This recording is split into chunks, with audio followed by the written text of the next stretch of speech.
The film opens with a folk poem about a figure named Jack.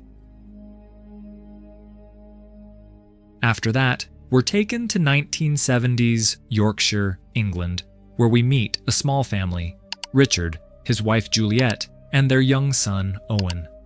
Richard works as an archaeology lecturer, and life seems peaceful, but recently Owen has started acting strangely. He claims to hear whistling sounds that no one else can, and he also suffers from asthma. There are hints that he may have been hurting animals, though the film never shows this directly. Still, Richard and Juliet's worried expressions make it clear they're deeply troubled about their son. One day, the family attends a local fair. Richard and Juliet sit under a tree while Owen plays with other kids. Suddenly, they hear a scream. When they rush over, they find a pony's eye has been injured. There's no doubt Owen did it. But the boy just sits quietly, emotionless. After this disturbing event, his parents grow increasingly anxious. Owen continues receiving medical treatment, yet his behavior doesn't improve. The next day, Juliet gently tries to talk to him, hoping to understand what happened and what's going on in his mind. But Owen appears completely innocent, as if he remembers nothing at all. That day, Richard and Juliet take Owen to the hospital, where the doctor questions them. We learn they moved here 2 years ago, but Owen was too young to remember their old home. So the change in place isn't the reason for his behavior. Juliet explains that Owen often talks about hearing a voice and once mentioned a name, Jack Gray. She believes this voice might be urging him to do such things. Richard, hearing this for the first time, realizes the name came from their old neighbor, Gordon, who loved telling spooky folk tales, one of them about Jack Gray. The doctor runs a brain scan, but it's clear no medical treatment can truly help Owen. At home, Juliet asks who Jack Gray is. Richard says he's just an old story character created by his father. Gordon used to retell those stories to scare him, so Richard had already forbidden Gordon from visiting to protect Owen. Later, while spending time with his son, Richard tells him that somewhere on their land lies the roots of an ancient oak tree, once used as a place of gathering and punishment. Owen already knows. Gordon told him that the oak's spirit, or the whistling tree, is a doorway to another world. Richard dismisses it as superstition, but Owen insists they should find the roots. Richard agrees, promising they'll look for it one day. That same day, Gordon visits Juliet, trying to comfort her. Juliet always felt that something was seriously wrong with Owen, but Richard refused to believe her.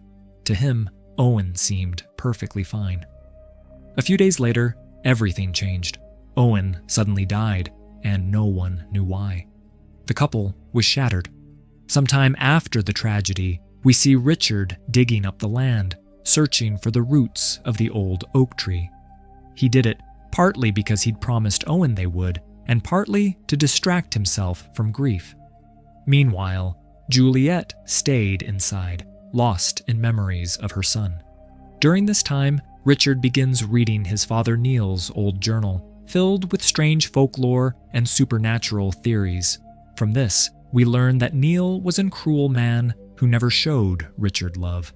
He believed in a spirit named Jack Gray, a supernatural force he tried to summon through sacrifice, even attempting to use Richard as the offering. Richard's childhood, therefore, was deeply traumatic. One day, Juliet's sister, Harry, arrives to stay for a few days to comfort her. Richard clearly dislikes having her there. He continues digging every day, setting up a tent on the land. Juliet, meanwhile, starts having nightmares about Owen. One day, Richard confides in her. He believes that deep down, Juliet never truly loved Owen, and at times even wished he would die, though she never admitted it aloud. Now, he says, they must let go of the past and move forward. While digging, Richard finds the skeleton of a hare and carefully collects it in a box, cleaning it later with great care.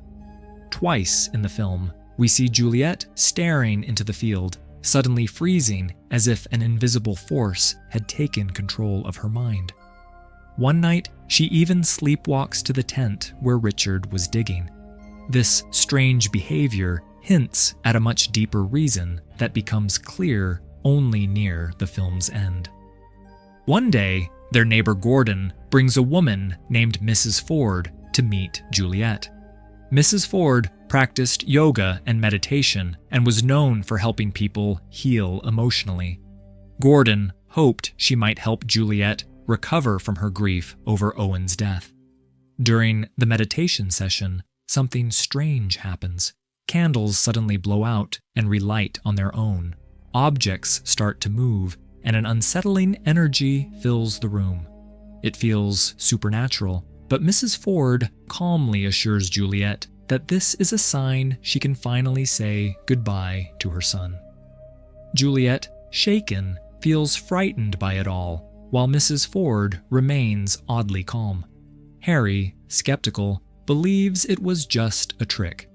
After the session, Mrs. Ford leaves.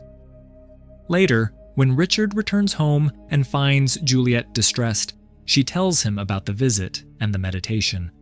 Richard dismisses it as nonsense, calling it superstition. This sparks a heated argument. Juliet knows Richard is using his digging to escape his grief, but what she needs is emotional support. Their relationship is clearly breaking apart. Richard ignores her and retreats to his study, checking the box of bones he had collected earlier. What he sees shocks him. The hare's bones have begun to regrow tissue and skin, and even a tiny heartbeat can be heard. It looks as if the creature is coming back to life, something impossible by any logic.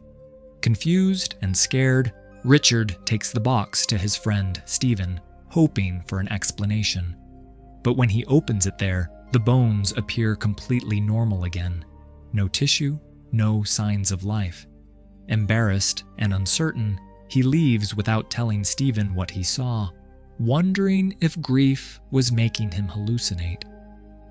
Yet, when Richard opens the box again at home, the bones now have visible muscles. He's stunned. It's real. Day by day, he secretly watches as the bones slowly reform into a living creature. Then, one day, the impossible happens. The bones transform fully into a living hare, hopping around his office. Richard is horrified, yet mesmerized. He had witnessed life return from death. Unsure how to explain it, he keeps it a secret. That same day, Juliet walks into his office. She can sense he's hiding something, though she never expected to see a real hare.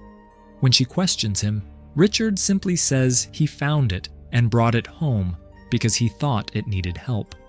Juliet insists they should release the hare, and Richard reluctantly agrees.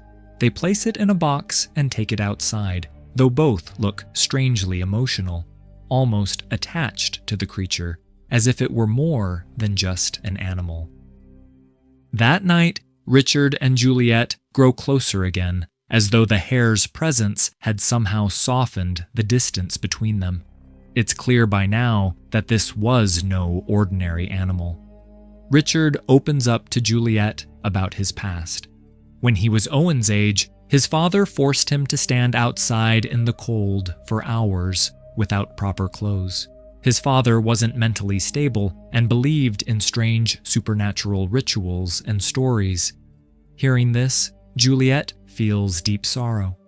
Richard tearfully adds that when he became a father himself, he swore to give Owen the life he never had. Later, Richard immerses himself in his digging again. After days of effort, he finally uncovers the roots of the old oak tree. Meanwhile, Juliet begins to slowly recover from grief. She even starts drawing the hare, something Harry notices and finds unsettling. While in Richard's office, Harry discovers Neil's old journal. There was a ritual mentioned in it. The text explains that to summon Jack Gray, one must offer 3 sacrifices: a child, a man, and a woman. Harry dismisses it as dark superstition, similar to the kind of blind faith Mrs. Ford showed during meditation. She realizes that Richard's father had once tried to perform this very ritual, intending to sacrifice his own son, Richard, as the child offering. But something had stopped him, and the reason behind that failure would soon be revealed. After reading the journal, Juliet finally understands why Richard's father had been so cruel to him. The journal also mentions the ancient tree whose roots Richard has now uncovered. His friend Stephen joins him in the excavation. According to the writings, people in the 17th century called this tree the womb of nature. It was believed to be a gateway to another world, which is why it had been cut down long ago out of fear. While Richard and Stephen are working, they suddenly hear Harry screaming. When they rush over, they find that the hare has attacked her dog, badly injuring it, and even bit Harry's hand. What shocks them most is that the hare has returned. But even stranger, no one seems concerned about Harry or her pet. Juliet becomes completely obsessed with the hare, gently picking it up, calming it, and trying to feed it like a child. She even places it in Owen's old Moses basket, caring for it as if it were her own baby. Angry and shaken, Harry cleans her wounds and leaves the house. Meanwhile, Richard keeps digging, unaware of the growing danger. That day, Juliet hears Stephen's voice echoing outside, calling out, "I'm here for him." A chill runs through her. She's convinced he's come to take the hare away. She panics, believing he wants to take the hare away, though it's only a vision. Both she and Richard now seem controlled by the tree's dark power. In a trance-like state, Juliet grabs a knife and goes to the dig site where Richard and Stephen are working. The tree's spirit overwhelms Richard, leaving him frozen as Juliet, under its influence, kills Stephen, completing the second sacrifice before Richard can stop her. Meanwhile, Harry is seen trying to make a phone call, but runs into Gordon, who reveals a disturbing truth. He tells her that it was Richard's father who had first begun the ritual to summon Jack Gray. He had planned to sacrifice Richard as a child, but the ritual failed because of one crucial rule. The father must truly love the child he sacrifices. Richard's father never loved him, but Richard deeply loved his own son, Owen. That's why Jack Gray, the spirit connected to the ancient tree, has now chosen Richard to finish what his father couldn't. As the ritual also demands the sacrifice of a woman, Harry realizes that Juliet's life is in danger.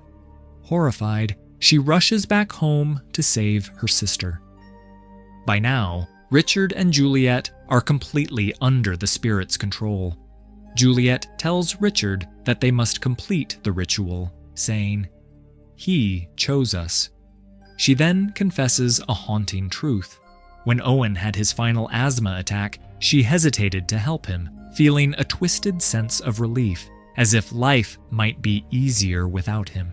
It becomes clear that Jack Gray had been influencing them even before Owen's death, slowly corrupting their thoughts. Now, both Richard and Juliet are entirely possessed by the spirit of the tree, Jack Gray himself. Jack Gray has now been reborn in the form of the hare, and to complete the ritual, a woman's sacrifice is still required.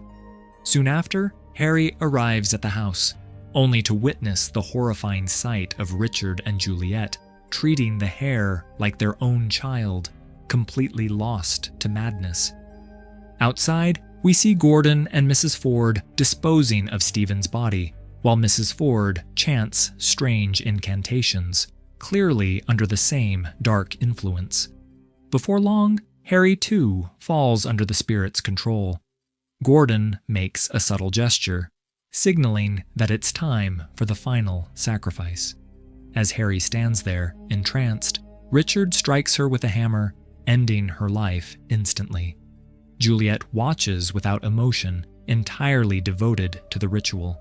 The ceremony is now complete, and Jack Gray fully manifests in physical form, reborn into their world.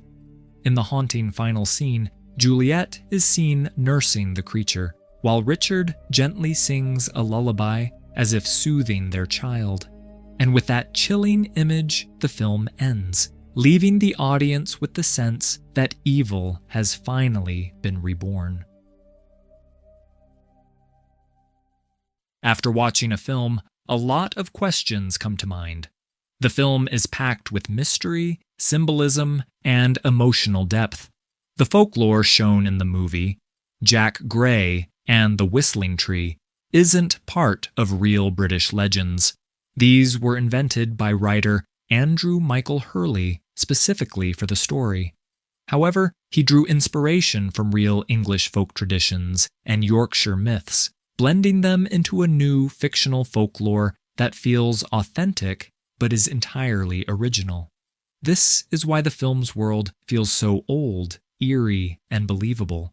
It borrows the tone and mood of actual British folktales while creating its own myth.